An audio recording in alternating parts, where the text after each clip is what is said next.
Yeah, I was just waiting for Jamie to come in, but are you ready, ECAT? All right, thank you.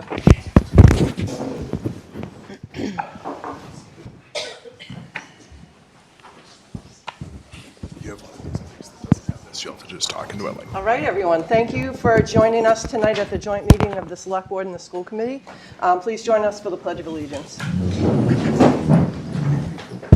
I Pledge allegiance to the flag of the United States of America and to the republic for which it stands, one nation, under God, indivisible, with liberty and justice for all. So this is the January 7th, 2026 first meeting of the year, joint meeting with the school committee. This meeting is being recorded and broadcast on local cable access television and will be available upon demand after this meeting is over. It is a Zoom meeting, so we will have the people will have the ability to make comments in the chat. We won't be reading them at this meeting, but we will keep them and attach them to the minutes, and all the members will get a copy of them. From the select board side, we'll do introductions to ensure we have a quorum. Jamie Stebbins. Jennifer Stacy. Mark Lamb. Craig Barger. I'm Dottie Fulgenetti, and we're officially opening the select board meeting. Now I'm going to turn it over to Jackie to officially open the school committee meeting. Thank you. Good evening. I'll call the school committee meeting to order. I will ask each member to introduce themselves to confirm we have a quorum. Colleen, we'll start with you. Colleen Crowther. Jim Hamilton. Lauren Loomis. Jackie Wiseman.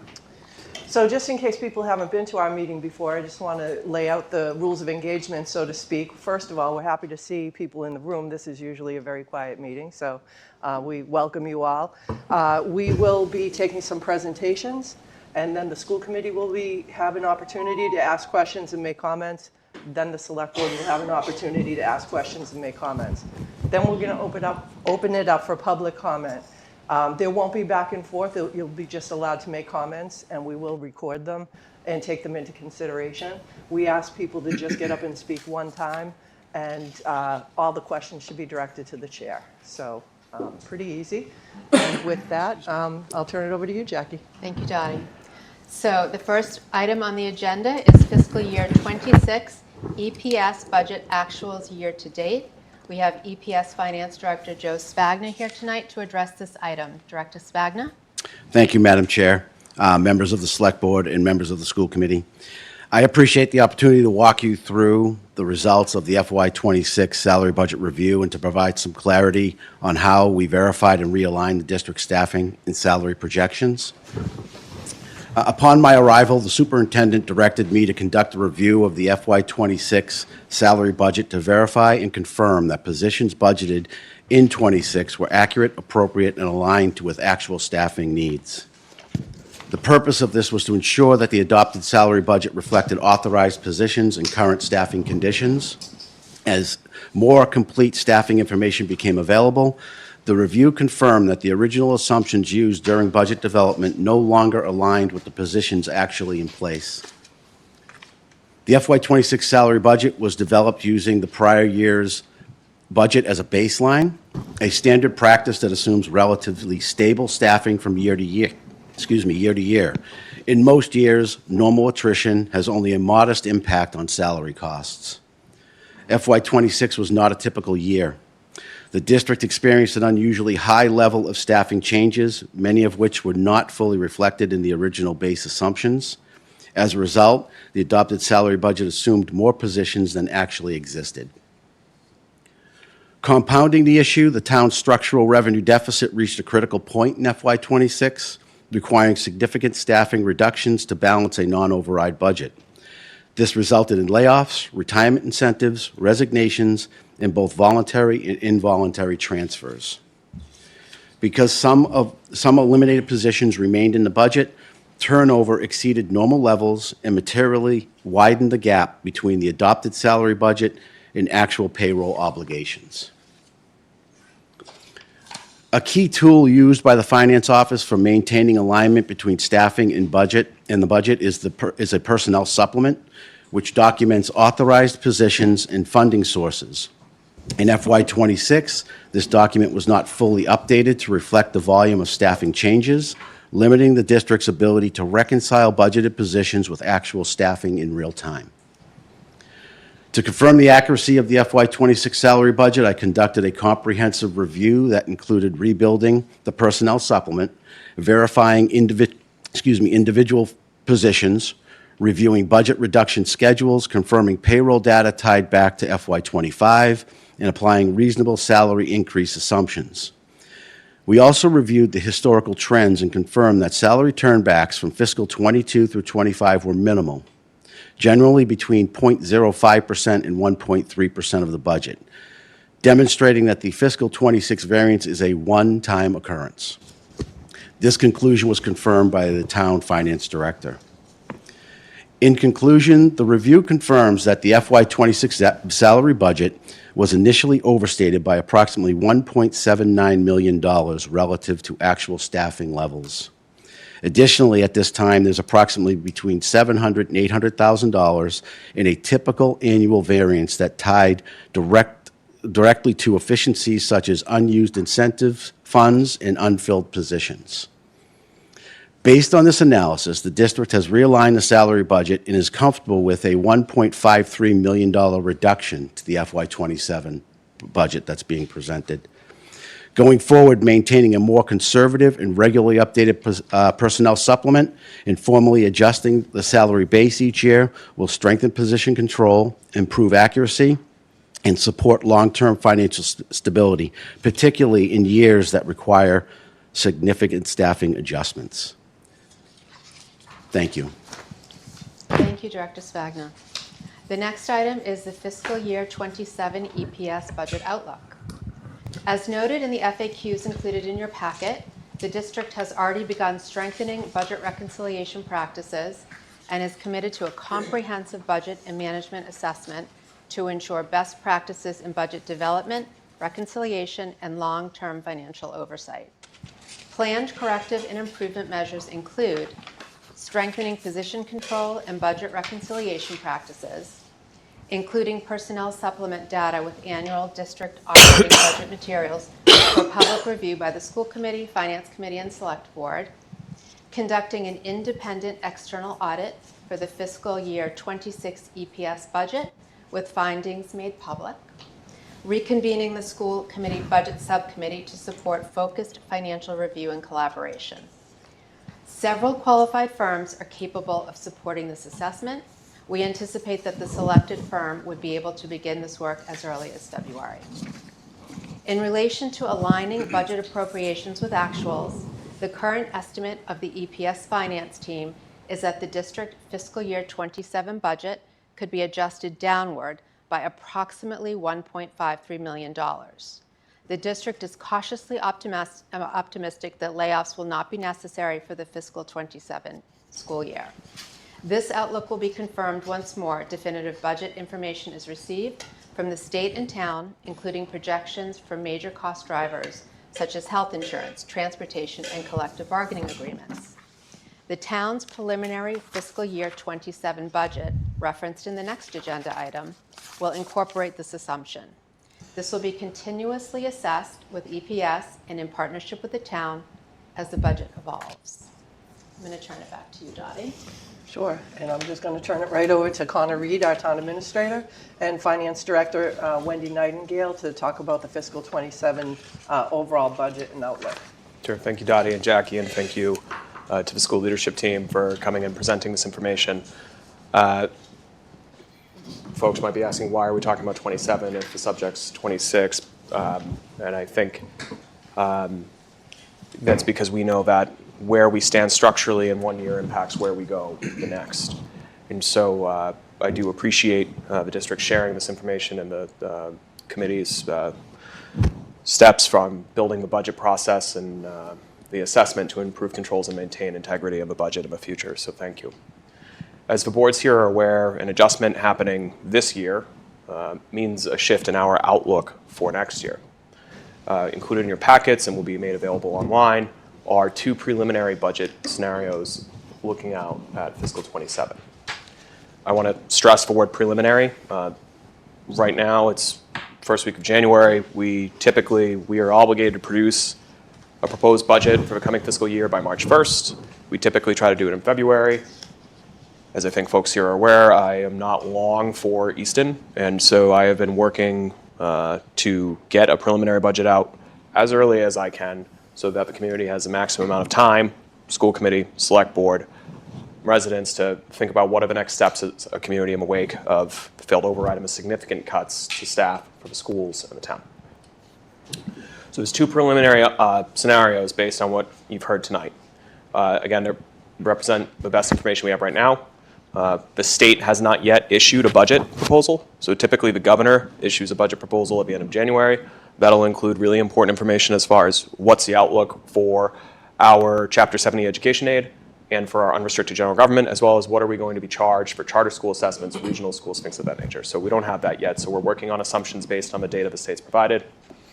And it is also working on, excuse me, a preliminary range on healthcare cost increases, which the GIC, the Group Insurance Commission, has published. I believe is ranging up to 12+%, which will be the third year in a row of 10+% increases that have, frankly, crippled Easton's finances and is now spreading into a crisis around the Commonwealth. As you can see in both scenarios that you were provided, we still face structural challenges. The information shared by the district as far as a budget realignment can potentially assist in reducing the deficit that we're forecasting at this early time for next year. But I want to emphasize that we still would be forecasting a deficit. This is to say that this doesn't just make that structural gap go away.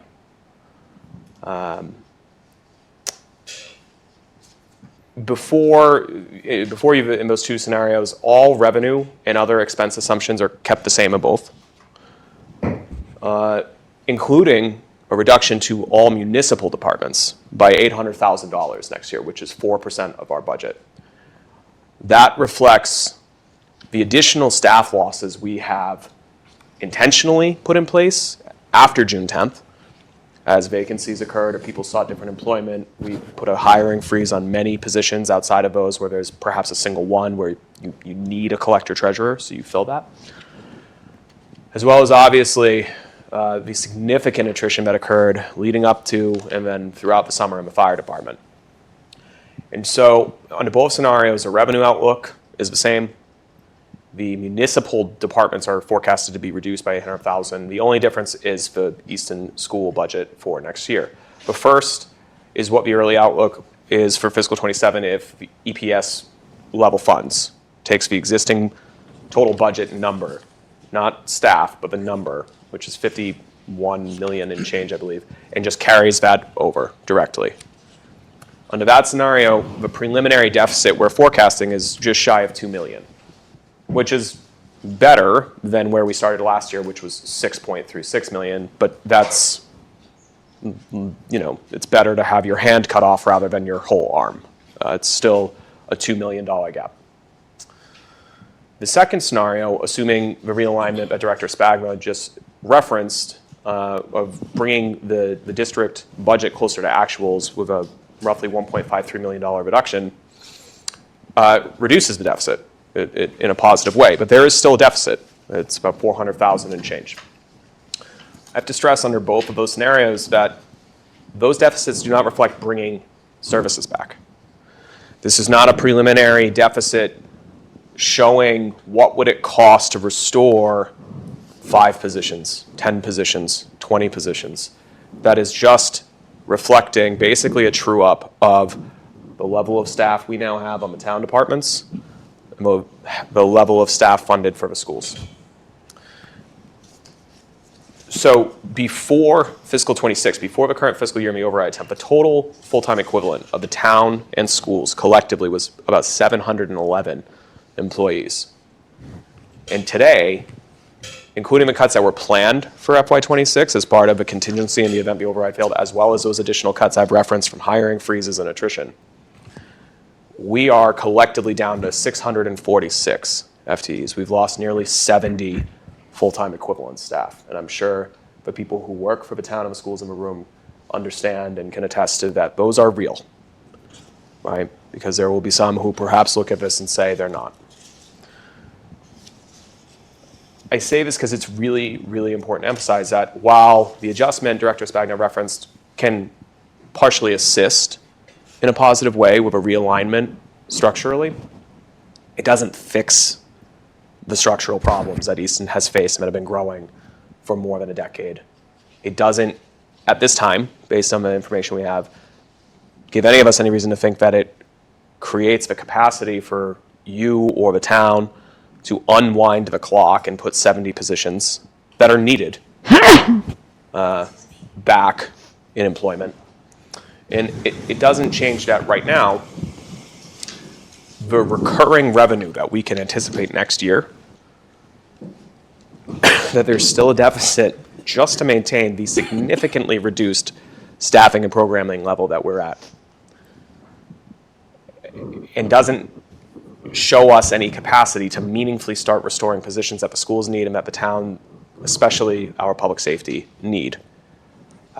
So there's a one-pager that I provided the committees that, again, will go online to try to really just drill down on the most important bits of those summary forecasts. Those summary forecasts are in the same form as what we typically do every year. Just, I think, important figures relating to where we're looking at things for fiscal 27 as well as context for 26. When we started the budget process more than a year ago for 26, the preliminary deficit we were looking at, as I referenced before, was $6.36 million. The one-time reserves that were used, not out of sight or obfuscated, was over $3 million, which was a historically large amount. It was $3.29 million in one-time non-recurring reserves used as a revenue source to offset the severity of the cuts, while being very repetitious that that is a one-year stopgap and that we're facing the same problems and the same cliff come 27. I highlight those two figures in the context of the $1.79 million that was referenced for a salary adjustment. I, again, noted that under this first scenario, if we just assume a level funding, the budget, not level staffing, a level just copy paste the total number, the preliminary outlook for next year would be a deficit nearly $2 million. If the realignment the district has presented is adopted by the school committee, who is ultimately the only body that can adopt that, your deficit's at about $430,000. I don't want us to lose sight of the structural forces here that right now we're expecting health insurance to cost $12.45 million, which is an increase of over $1 million from the current year, about 9.6%, and that will put it at over a $3 million increase, up 33% in 3 years. And again, before kind of closing out what I had prepared to talk about with those spreadsheets that you have, and I answer any questions from the committees, I do want to reemphasize that this is preliminary. Folks might be wondering, why are we talking about it then? Because obviously we all collectively wanted to make sure that important information is shared as soon as it can be, because it will have an impact on the school committee and the select board's planning for the budget going into 27. But really wanted to highlight that both of those scenarios, if somebody looks and says, well, it's not a $6 million deficit, everything's fixed, it restores nothing. On the town side, we've dropped 19 positions starting from a place of only about 170. People here know, the department heads here know, those are real, and that's not fixed in either of these budget scenarios. And it's ultimately going to be up to the select board, the school committee, the voters of this community, and I won't be here when that decision is made. But there's going to be, as there is in every budget year, and I'm sure we'll talk about it tonight, I'm happy to, there's going to be the temptation or the question of, well, just move reserves into the budget, close a gap, put $1 million more in, bring positions back. it's one thing to use reserves to soften your fall off of a cliff, but when you're looking at a potential realignment, you're addressing none of the needs programmatically, and I hope I don't come across that I'm suggesting those don't matter. I know they do. I know they do for the schools and for the educators. I know they do for public safety. But to take one-time money and try to build a fiscal 27 budget on that would be knowing full well that there's no reasonable expectation outside of an override that that money is going to be there the following July. And so I hope I don't sound too doom and gloom. I'm trying to be pretty level-handed about it. I'm not going to try and suggest that, a potential budget realignment doesn't help. It does, but we have to think of that helping in context that even with that, which would be substantial, it doesn't bring things back. So thank you. And, Dottie, Jackie, I'll look to the two of you to field questions from your members. Great. So we will go to questions and comments we'll start with the school committee. Colleen, do you want to start? Do you have any questions or comments on any of the information presented? No, I just want to thank the school leadership for their diligence and their being as forthright. Their diligence and being as forthright as they were as soon as this variance was discovered, like making sure that we're all together to work on how to best serve the town with that money. Thank you. Jim? Sure. Do we have a tentative timeline for how long an external audit would take to be completed if they started in February? Do we have any idea of how long it takes? So I've reached out to some of the audit firms, and I am waiting to hear back. But typically, an external audit would take a couple months, and so we are hopeful to have this wrapped up by the end of the school year, so that starting the next school year, we will start with a clean slate, for lack of a better term, and ensuring the public that that everything that is found is public to them for complete transparency. Do we have an estimate of how much an external audit will cost the school budget, I would assume? We don't at this time. We estimate, I don't want to even say what we estimate yet because we haven't talked to the firm yet, but we don't. It's not going to be cheap, but I don't anticipate being $100,000 go out to bid type of a situation. Okay. As of today, are there any other issues identified in the fiscal year 26 budget preparation and finalization process? Or is that ongoing review still? Not at this time. The budget that we're presenting, I believe, is pretty solid. It brings the budget down to a real budget number. So now moving forward, anything that we add or need to move into that budget would have to be through an approval process. It would be increased FTEs, so no. Okay, thank you. Thank you. Lauren? I just have one question. Can you just explain what a personnel supplement is? Sure. Basically, in this case, it's a document. The personnel supplement provides us some position control. When you have close to 500 or more employees, it's very difficult to manage those employees on a manual schedule, but that's what we have to work with. It basically outlines the number of positions that we have, the individuals that are in those positions, what they do, their title, and more importantly, what their compensation is expected to be that year based on their salary. And we maintain that to whenever there's movement between maybe locations or an employee exits and then no one comes in, we need to track that. We need to make sure we're documenting the expense of the existing employee that's leaving and what's the cost of the new employee coming in, so we can forecast what our actual salaries are going to be. Plus, that document is trued up and annualized and is used for the next budget year. We have to make sure that what we're bringing forward in FTEs and the positions are complete. Everything is listed on there. And when we do our step and lane movements and things along those lines, it's accurate and we're not overly inflating or under inflating the cost. I'm just going to follow up a little bit on Lauren's question with the personnel supplement. So I'm understanding that there's movement all the time, how often do you look at that supplement and kind of work through it and figure out what's changed? Pretty much daily at this point in time. Okay. Every time a position change form comes my way from Human Resources, it's immediately looked at in the supplement and updated.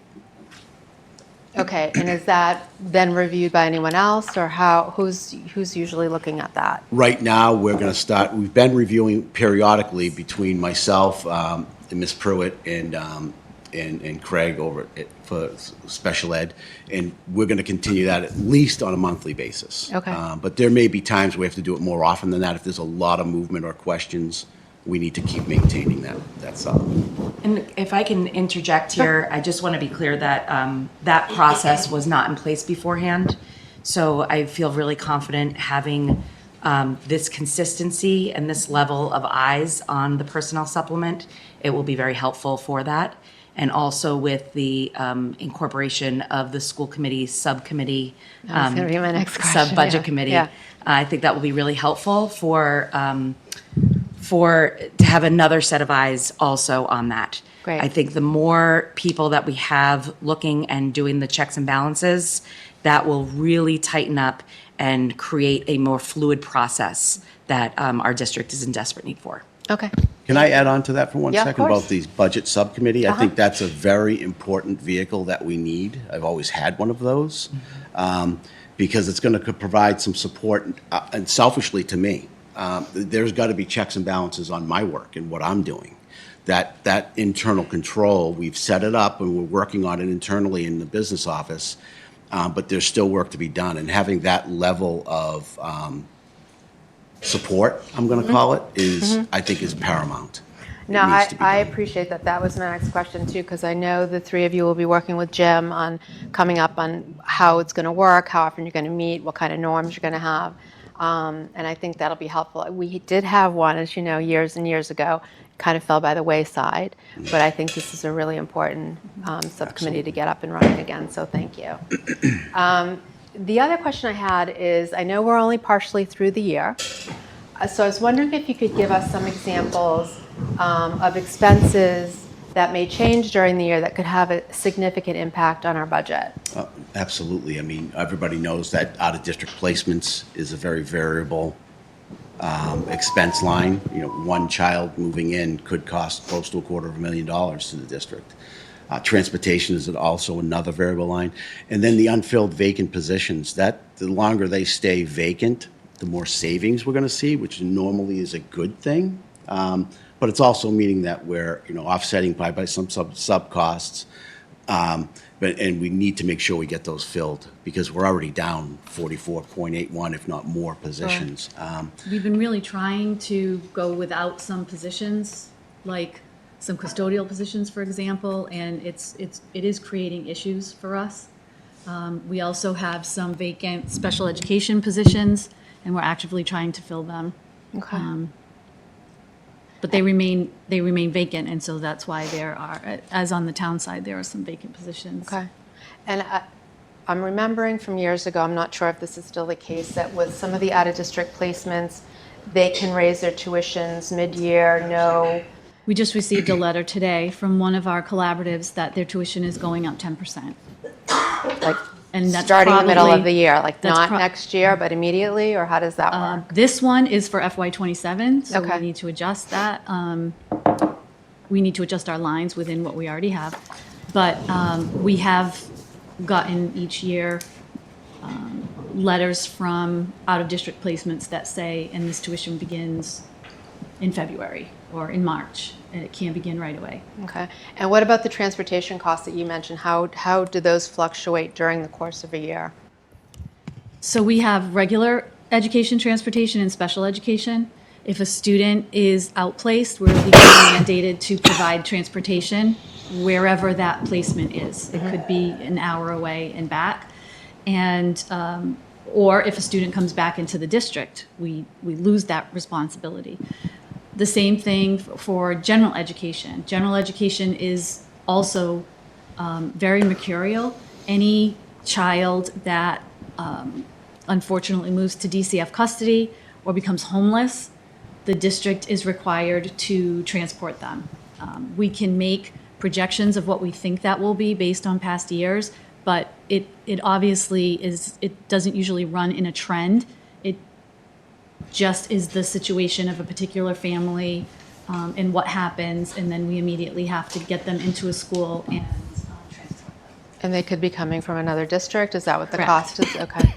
And one of the things with the transportation, just to note, is that some of our McKinney-Vento, which is our homeless and DCF line, they run up to $300 a day for transporting a child back and forth.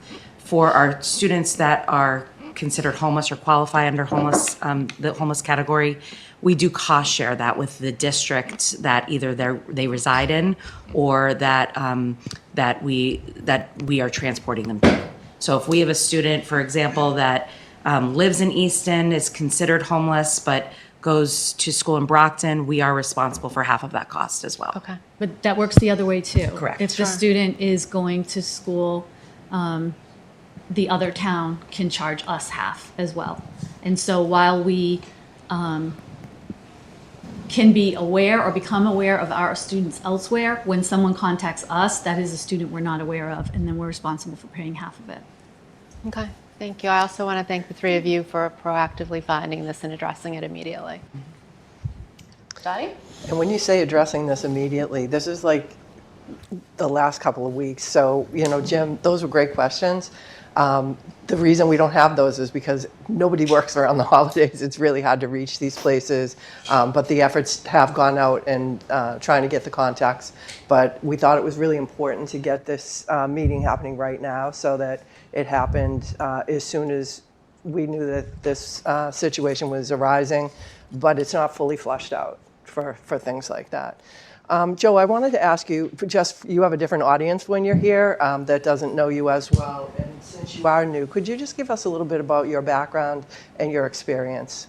Okay. I've got 10 years of experience working in West Warwick, Rhode Island. I originally came from an audit firm. I worked there for 6.5 years. I specialized in auditing school departments and municipalities. That led into my employment at Woonsocket Public Schools during their $10 million deficit that they had so many years ago. From there, I went to West Warwick, was there for 10 years. And from West Warwick, I live in Rainham, so it was nice when the opportunity came up to move into Blackstone, it was closer to home. So I moved into Massachusetts, and I was able to get my hands around the regional district that I worked for there. Massachusetts is a little different than Rhode Island, so there's a lot of nuances there. But when Easton became available, close to home, that's what I'd like to do. I actually lived in Easton many years ago, and I took advantage of that opportunity. Great. So. Thank you. I just think that experience is really important, and I wanted to note that, so thank you. We're going to start with questions down on Jamie's end of the table. Yeah, and Dottie, thanks. Joe, I agree. I think that's important because, you know, the eyes that you're able to put on this, I think it's great. It's a fresh set of eyes, and you've been with us now since September, is that right? Yes, September, mid-September.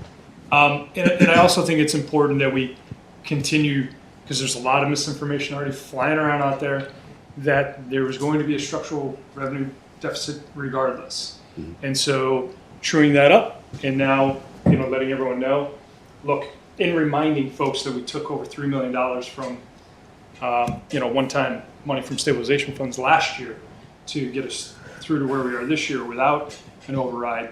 It's not viable. We can't continue to do that. And we're already, that hurts because from a, you know, credit rating standpoint as well, it doesn't help the community. So I think the bigger picture, I don't want to get lost. I want to keep coming back to that and saying, you know, even with the 1.5 that you adjust your budget, we're still a deficit of 500,000, and that's money we don't want to take from one-time funds. And so keeping an eye on that. And I think it's really important to reiterate what Connor said about the number of people we're down today on both the school and the town side, and what we're asking of employees both on the school and the town side right now. And we've seen morale take an absolute huge hit because of what we're seeing on both. And it's creating somewhat of a mass exodus too. We see a lot of great talent, and we all know it's much more difficult to go go out and find good talent than it is to retain the talent you have. So we've lost a lot of very talented people, and that concerns me a lot on both sides for the school and the town. So thank you for working with me. Thank you. Ben? So thank you, and also thank you to Wendy, who I know spent a tremendous amount of time also in the weeds on all of this, and often doesn't get the recognition that she deserves for being an incredible hero when it comes to the budget. So just wanted to call that out. I agree with everything that Jamie said, but I will just turn it over and ask 2 quick questions. The first one is, since this is earlier, and I guess the schools and town can answer this, since this is happening so much earlier, should we be thinking about there being a bigger variance on how things could net out once we get more information from the state, from the healthcare number officially? Like, we're starting so much earlier. It feels like there's a bigger window where things could shift. Sure. So I'll address it as far as it pertains to the overall budget going to 27. And I would ask the school leadership team to address where you feel potential variances for the remainder of this fiscal year could be. For 27, because we don't have the specifics on revenue from the state, we are just through 2 quarters of actual collections on permits. Forgive me, I've been sick. I'm not, you're toast, but sorry. Everybody moves down. Yeah. So yes, this can and will change. Yeah. Which frankly, like, not my favorite thing to say when we're in the scenario, because folks are going to say, oh, look, it's changed again. It keeps moving. But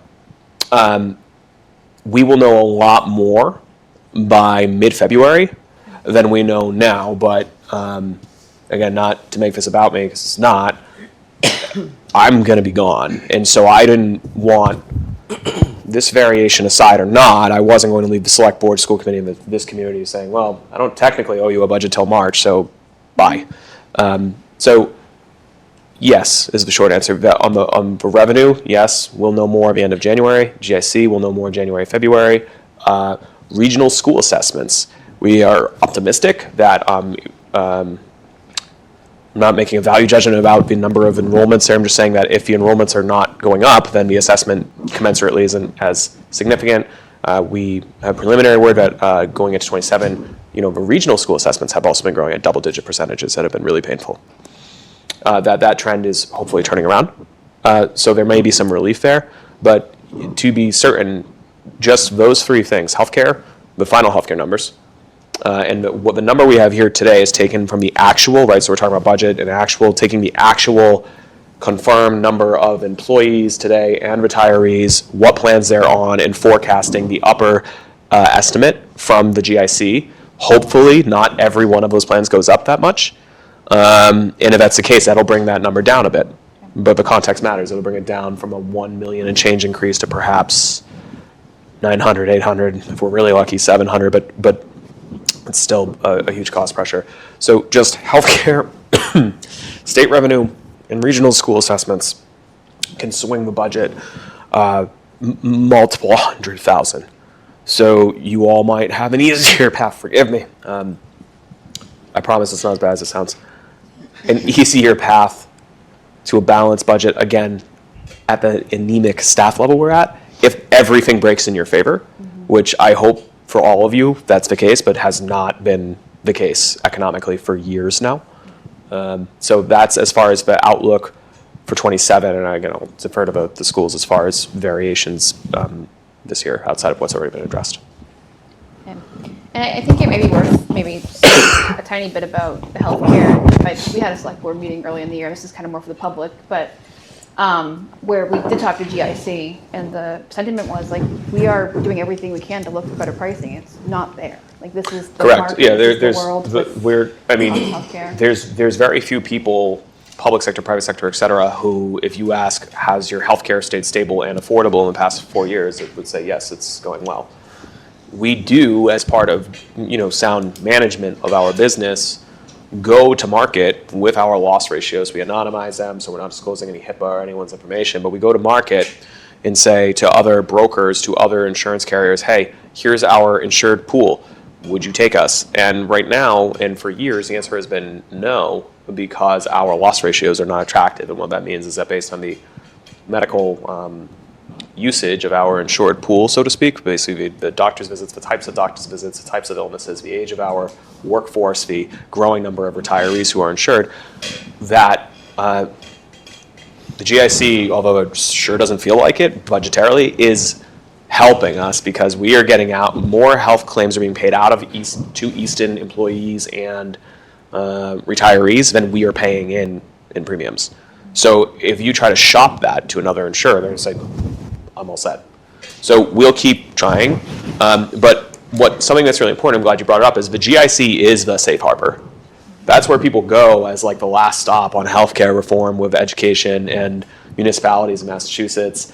There are some folks, regional, smaller healthcare consortiums who had premiums spike, I believe, 30% mid-year, or they were facing basically insolvency, which is obviously catastrophic for those communities. And a lot of those folks are all trying to collectively bang the door down and jump into the GIC at a time when the GIC, which insures hundreds of thousands of people for the state and many municipalities and school districts, is already struggling. So there is a forum of healthcare leadership from both the GIC, from the state, from private sector providers like Blue Cross this fall that basically every third word was crisis. So again, I'm not saying that to be doom and gloom and say like the sun's never going to rise again and everything's over, but we have an insurance advisory committee that has representation from every town and school union that has been meeting more in recent years than when things were going smooth on healthcare, going up a few percent, where we talk about this, we share this information, including a retiree rep. But I appreciate you asking me to say it publicly, because yes, we do check the market. If there was somewhere better that we could jump, we would. And I think that's, and again, to Jamie's point, really important to emphasize that even had this true up said, oh, the deficit next year is 0, which is not what it says. We're now on year 3 of double-digit percent increases. If we have that happen in year 4, which we currently have no reason, this is now the trend. It wasn't going from 24 to 25. Then it was 2 bad years going to 26, and now we're looking down year 3. This is the normal for now until something changes. Even if we had a structurally balanced budget next year, which again can't go unsaid, includes restoring nothing for these departments, you have 1 year where it goes up 10% again, and you're back in the red. We discussed this extensively as part of the override process of almost a feeling of despair of, even if there were an override in a few years, how do you not fall back into the red? And so the pressure on that needs to be kept up, right? And because the pressure is going to get put on us by those costs, and we don't have some exit ramp right now. Thank you. You're welcome. Mark? Thank you, Mr. Spagna, and thank you, Wendy, for catching this. I have a couple questions, but before I move to those questions, on the back of what you guys have mentioned, this doesn't save us finding this.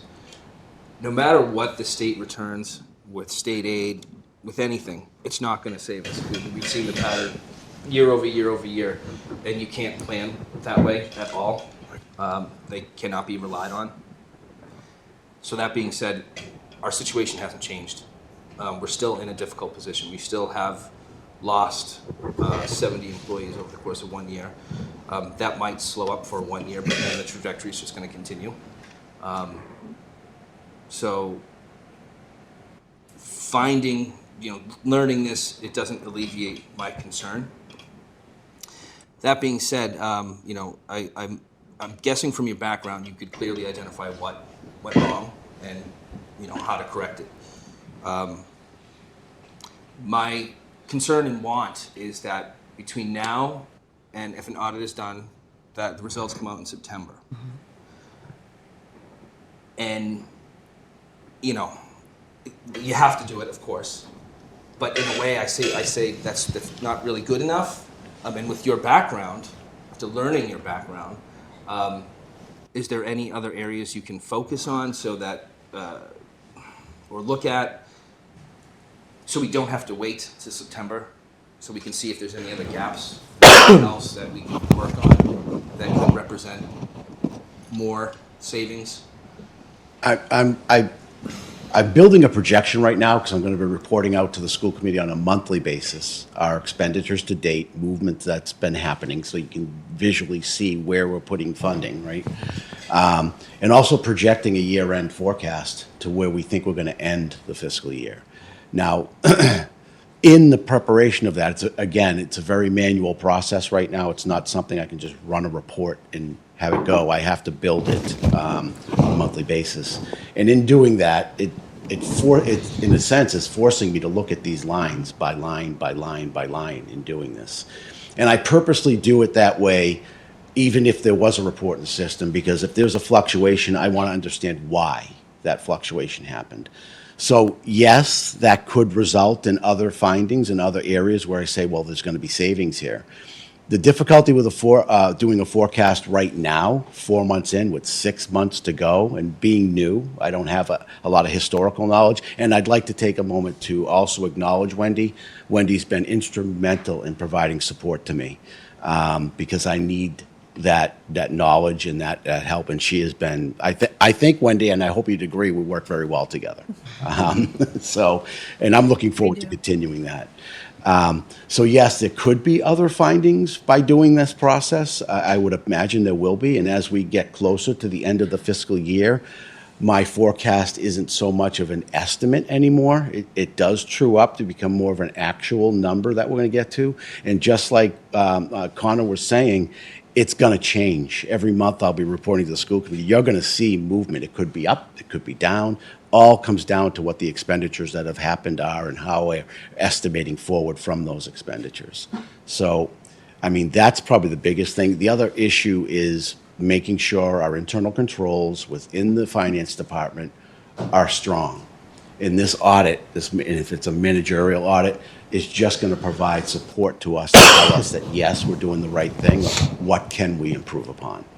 So I hope that answers the question that you have. It does. I just want to add that one of the things about the monthly budgeting report is that when you see a variance from month to month, there will be an explanation, right? So the school committee will have an explanation of why a particular line may have increased or decreased, and that will be really helpful. It's not always to put uncovering context of an into error. it. Right, It's, exactly. It's changed. And exactly. You have to move with this. Exactly. Yes. I do understand. Yep. Greg? Mr. Spagna, I want to thank you and Wendy for the work that you've done and picking up on this issue. And I thought your presentation was very comprehensive, and I appreciate it. It gave me a lot more information than I had before. A couple of questions about one about the audit. What is your expectation of the audit? How are you going to shape that, and what do you think it's going to be looking at? Well, I'm hoping it's going to look at the process that developed the FY26 budget. What I did was very high level. It's probably going to find more information than what I could find because I didn't perform a full audit. I only had a couple of weeks to really look at the information. And tracing back the process to develop the audit, I'll admit, was difficult. I'm not used to seeing it the way it was done. I have my own process, and it's usually all in one place that you can see how the budget was developed. Mm-hmm. So I'm hoping that through their process, we provide them all the information that we have that supported the FY26 budget, that they're going to I'm hoping they're going to confirm what I come to, or provide us some new information that'll help us understand why and how. But the audit also, again, I'm hoping for some confirmation in what we've put into place, confirm that what we're doing is correct and is strong, and also, again, like I said, what recommendations do they have? What else are we missing in finance to make sure that our internal controls are up to snuff? Excellent, thank you. I want to reiterate something that Connor and folks have said, that there have been a huge number of articles in the newspapers recently about other towns, cities struggling, particularly with health insurance costs, retirement costs, et cetera. So it's not an Easton alone problem. It is statewide. And I don't know how many override attempts have been made this year, but it's been far more this year than it ever was before. Some have been successful, others have not been. It doesn't mean that the issues aren't still there. I get a little nervous when I hear Connor say 10 or 12% increase in healthcare costs, because that you start putting that into dollar figures, you're talking about a lot of money. We've all gone through a very difficult time this year, and I'm hoping that we can bounce back. I'm looking forward to the budget from the state. I don't hold out much hope that it's going to be dramatically different in terms of aid for us as a minimum aid community. I think that we've had some success with our legislators in getting, rather than $30 per kid, we're getting $100 per kid, $104, started by our former state rep, Carol Doherty, and followed through with our current state reps and state senator. But I am very concerned about, particularly about the impact on our public safety. That, to me, makes me very, very nervous about what we've had to go through with the fire department, the police department, DPW, and I think that people need to be aware of all the kinds of things that have happened as a result of the failed override and the extra costs that have been put upon us by the increases in our cost for retirement or health insurance or whatever else it is. And let's not forget one of our friends, inflation. But I think that I appreciate very much, Connor, that you put together a budget with Joe and with Wendy before you leave. And I'm hoping that, I know that we're going to be able to handle going forward the work that's necessary to do. So I thank you for the opportunity. So I'll save my comments for the end because I know that we're moving along here and want people to be able to, the audience members to have comments. If anybody wants to say anything, just raise your hand and I will call on you. I'll ask you to state your name and your address or your affiliation if you don't live in town. And who'd like to be first? No one? No, I mean, we want the feedback, honestly. We know you'll be nice. But Sure, come on up to the microphone here. Zachary Dyer, president of the Easton Educators Association, so clearly one of those organizations. Again, we bore about 40 of the total cuts to the district. It's very strange to see my email server list go from, I think we had 410 down to 370. So if you think about a union leader seeing a lot of names disappear off that list, that is tough. We're still signing people up, but it's a 40-person reduction in the people that I serve in my role. I will express this, that it is disheartening. This is a heartbreaker to hear. I'm very happy that we hear stories about Whitman Hanson. We're not in the wrong possible situation. We're in the best possible situation of if money is too much or too little. That's wonderful. I know your FAQ sheet will tell you that cuts were going to happen no matter what. I think it's very easy for us to say that now. We can't say for sure that every cut that was made would have been made. And as a person that sat across the table for 9 people that I care about very, very deeply and told them that they couldn't work in this town anymore, I think about that, will think about that for my next 30 years in this district, that I have to work until I can retire. I do, however, want to warn this. This is disappointing. I think there is a breach of trust here that people will be tempted to kind of lean into. What I want to warn you about is 1.3 is not the deficit that we have in this district. There is a structural problem in this district. This union has said that time and time again, and even though we have a very fraught relationship sometimes with our school committee, I want to reiterate to our public that we have a structural problem. In balancing now, to our point about even if we balanced our budget as it is, but balancing our budget as it is still ruinous. To the point of morale, we cannot fill positions in our schools. We had our most vulnerable special education students go without a teacher for months this year because you cannot fill that position. Part of that is no one wants to work in a district where you're going to get cut next year. Part of that is that our wages are not competitive with any of our local neighbors at this point. I think we're about 6,000 behind on average at the top step across our salary scale. I know that that's true for our fire. I know that's true for our police. I know that's true for so many of our employees in this town who have consistently taken low raises in the hopes that our sacrifices will keep this town as amazing and as beautiful and as wonderful as it is. And I think what you're seeing at this point is the breaking point for a group of people who just can't keep taking it. I think you're, as a town, in a very dangerous spot. I'm speaking right off the cuff right now. We got this information an hour ago, so I'm kind of in a whirlwind right now from a union perspective. But if you were a townsperson listening to this, I beg and implore of you, if you think that we're in a stable position in any department in this town, I'm telling you right now, we are on the precipice and tipping over. I plead with you, do not take this as a sign that we are fine and that everything's going to be great. Balancing where we are right now is balancing on the same edge we've been riding for a long time. And although I am still disappointed, I don't want us to lose sight of the fact that we have not been doing well by our public safety, by our educators, by anybody. I'll speak for my union. I have members of my union on food stamps, and I want our town to hear that, because that's the cost of lean government when we push it too far. Please don't push it any further than we already have, and let's hopefully resolve this. And I look forward to more transparency on, to our point about, are there other realms we can look for within the school budget? I welcome the kind of transparent opening of those books to the public and to the union as well. Thank you. Thank you. Anyone else? That's it. All right, Jackie, do you have any final comments? I just want to thank everyone for being here tonight. I know it's been a long first week back from the holidays. It's been a lot to go through, and everyone's been working really hard, and I really appreciate all of your support through this. I want to thank you all for showing up as well. You can always feel free to email the school committee with any additional questions or comments. And with that, I will take a motion to adjourn. All in favor?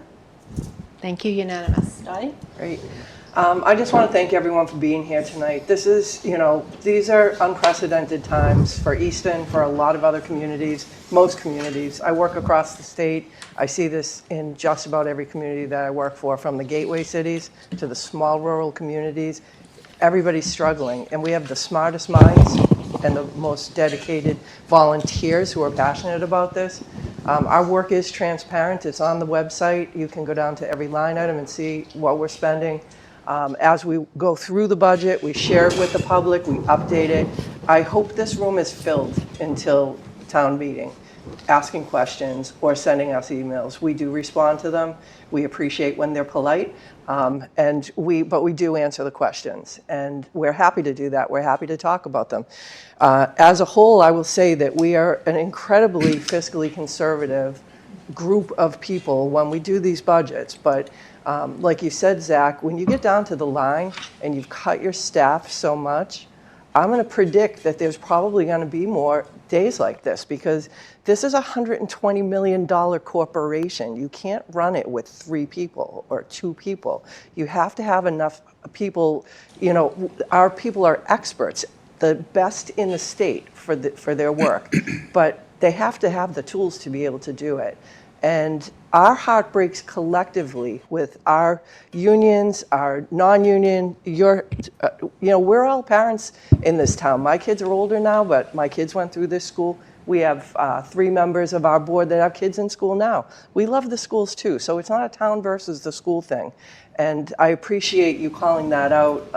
And this is a time for the community to work together. Ask the real questions. Ask them directly to us. Don't answer them amongst each other out in the world with nothing to back it up. Because if there's things we could be doing different that people think would make a difference, we want to hear it, But we're working really hard. We care a lot. This is where we live. It's a beautiful town. We're working hard to keep it like that. So I just want to acknowledge that and really thank our staff and thank our unions and our staff and our department heads. Wendy and Joe, you've done a tremendous job with that. And on the school and town side, we need to continue to work together to solve these things. So with that, I will ask the select board to make a motion to adjourn. So moved, Barger. Second. Barger and Lamb, all in favor? Unanimous. All right, thank you, everyone, and thank you, ECAT. We appreciate you, too.